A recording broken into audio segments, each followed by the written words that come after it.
Hello everyone, कैसे आप सब। आई होप कि आप सब अच्छे होंगे। तो आज हम करने वाले हैं हिंदी की संवैधानिक स्थिति। ये हमारे लिए मोस्ट इम्पोर्टेंट है। हर बार कुछ ना कुछ हिंदी की संवैधानिक से कोई ना कोई क्वेश्चन बनता ही है यूजीसी नेट में। तो देखते हैं हिंदी की संवैधानिक स्थिति, जो कि ये मेरे नोट्स हैं फ्रेंड्स। तो इन्हें राइटिंग के ऊपर थोड़ा ऐसा ही चलता है, तो जल्दी जल्दी में किया था प्रैक्टिस के लिए, तो आप कॉम्प्रोमाइज़ कीजिए। तो क्लास को देखते हैं।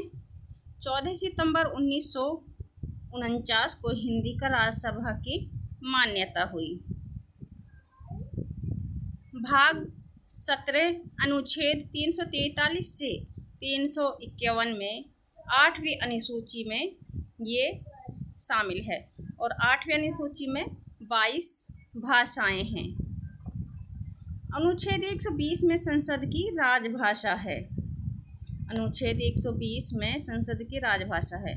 अनुच्छेद 210 में राज्य विधानमंडल की भाषा है, जो कि अनुच्छेद है जो 210 हमारा, उसमें राज्य विधानमंडल की मंडलों की भाषा है। तो आगे देखते हैं, अब शुरू करते हैं 343 से 351 तक की।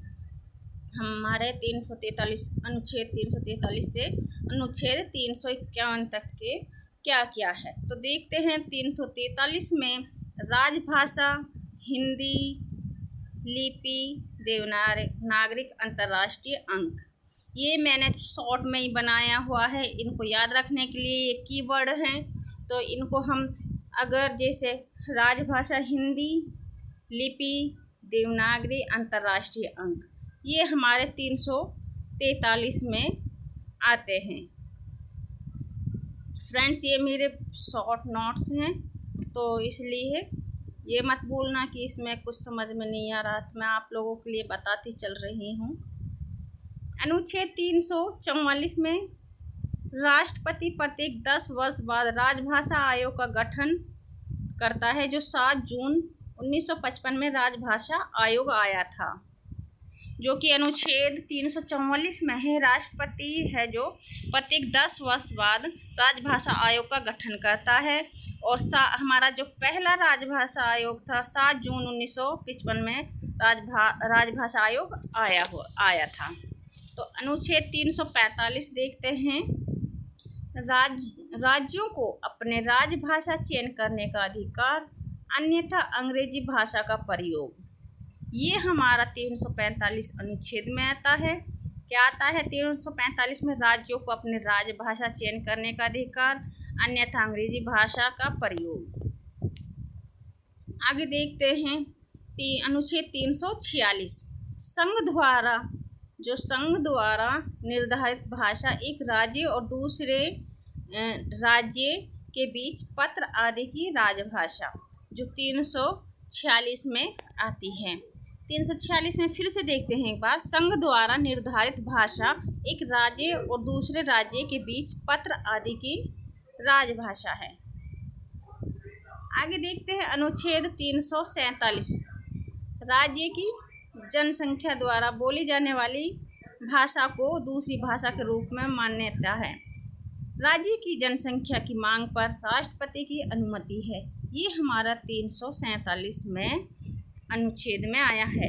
ये हमारा जून में अभी 2026 में 29 जून को आया हुआ है ये क्वेश्चन।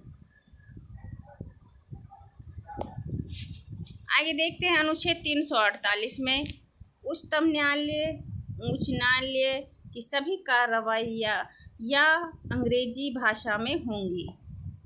ये जो कि अनुच्छेद 348 में उच्च न्यायालय की बात की गई है। उच्चतम न्यायालय की सभी कार्रवाई जो कि अंग्रेजी भाषा में होंगी, ये 348 में बताया गया है। अनुच्छेद है जो 349, ये अनुच्छेद जो 349 है, भाषा संबंधित विधेयकों, संशोधनों पर राष्ट्रपति की पूर्व मंजूरी आवश्यक है। राष्ट्रपति यह पूर्व मंजूरी राजभाषा आयोग की सिफारिशों या राजभाषा समिति के प्रतिवेदन पर विचार करके ही देगा।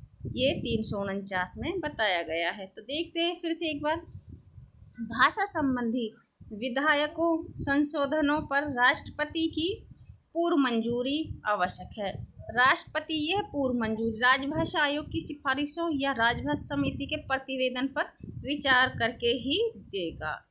ये 349 में बताया गया है।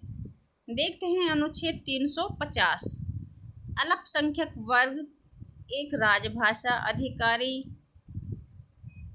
प्राथमिक शिक्षा मातृभाषा में, जो कि अनुच्छेद 350 में अल्पसंख्यक की बात की गई है, एक राज्य भाषा की बात की गई है, अधिकारी नियुक्ति की, प्राथमिक शिक्षा और मातृभाषा में। ये हमारे कीवर्ड हैं जो कि 350 में है। हमको इसमें याद रखना, अल्पसंख्यक है, एक राजभाषा है, एक अधिकारी नियुक्ति है, प्राथमिक शिक्षा की बात की गई है 350 अनुच्छेद में। देखते हैं अनुच्छेद 351, हिंदी भाषा का प्रचार और प्रसार, जो कि 351 में हिंदी की भाषा का प्रचार और प्रसार किया गया है। ये हमारे 343 अनुच्छेद